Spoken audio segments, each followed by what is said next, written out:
I let a girl I barely consider a friend call herself my maid of honor to avoid hurting her feelings, but now she's sabotaging my wedding, and I don't know how to get rid of her without setting her off. Some background info about this girl: let's call her Jess, 26F. At this point in her life, she's kind of a hot mess. She's one of those people who airs everything on Facebook, who has a new love of my life every month, and a new best friend every few months. Her relationships and friendships usually end terribly, with both sides hating each other. So how did I, 27F, become being her best friend? Well, she hasn't always been this way. She was relatively normal 5 years ago when I met her, save for the normal early 20s drama. But in the last 2 years, she's lost her mom to cancer and her grandpa to old age, and she doesn't have any other family. She dropped out of school and found out her boyfriend at the time was cheating on her. After the breakup, I was acting like a shoulder to cry on since she had pretty much hit rock bottom. A few months later, she was telling everyone how close we were and started tagging me as her best friend. A few months ago, I got engaged. Unbeknownst to me, she started telling everyone she was my maid of honor, even though I've always planned on making my sister my maid of honor. But this was right after Jess' mom had died, so I just improvised and said I would have 2 maid of honors.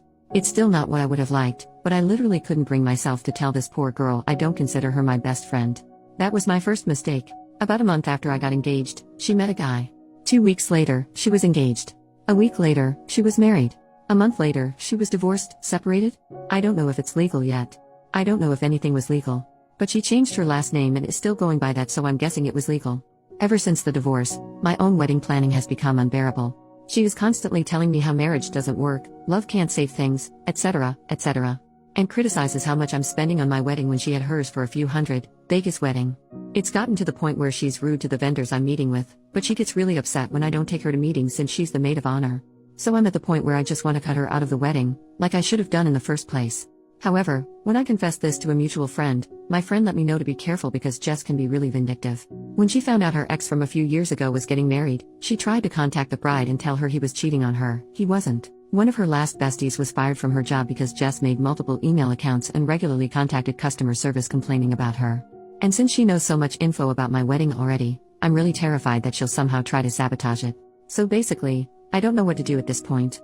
I feel like this wedding is getting away from me, but I also don't know if it'd be less painful to keep her a part of it, because it would save me all drama. I don't know what she's capable of, so I'm really worried that she'll somehow make everything harder for me if I don't just grin and bear it. Help. Update. 3 months later, guys. This went full-blown crazy. Before I could have a conversation with Jess, she confronted me about it.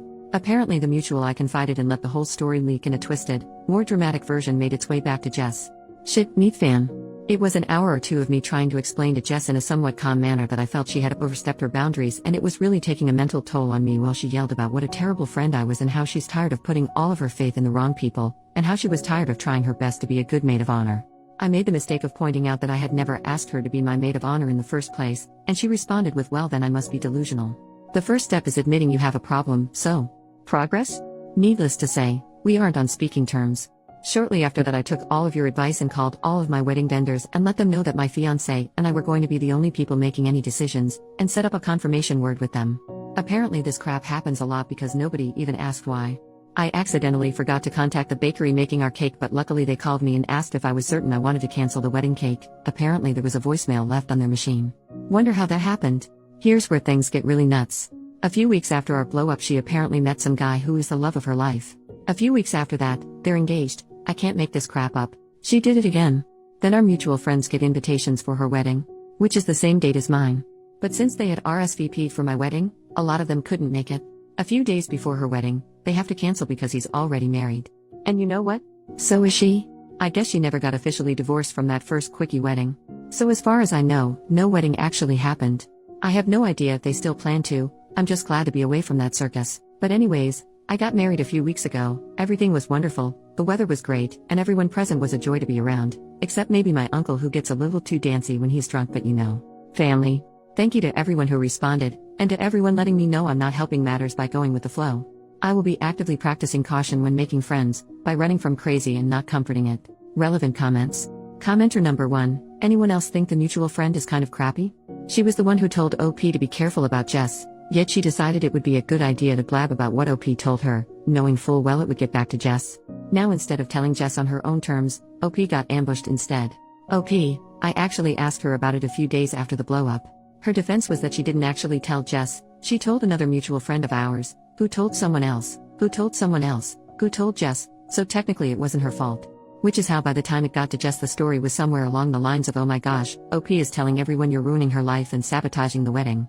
All of us met at work, we all worked at the same restaurant long ago, and it was always a drama-filled place. A lot of the same people still work there and still thrive off of the drama. I'm thinking it's time for me to move on from that specific crowd. Cliques are fun in middle school. In your 20s, not so much. Commenter number 2, you said I will be actively practicing caution when making friends, by running from crazy and not comforting it. I'd like to nominate the first candidate for your new policy, the mutual friend who somehow let the story leak and repeated to Jess a twisted, more dramatic version of what you had confided in her.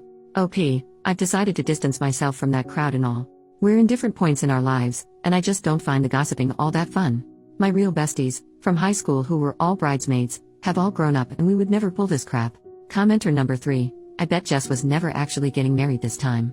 It was just a plot to ensure at least some of your friends didn't make your wedding. OP, I suspect that as well, but since she's done it before I wouldn't be surprised if she actually went through with it. I'm assuming they were both trying to get divorced before the wedding and realized they wouldn't be able to in time, because some stuff takes time and can't be erased in a jiffy, so they couldn't do it. I get the feeling this guy is either really stupid or just as crazy as she is, so at least they found each other?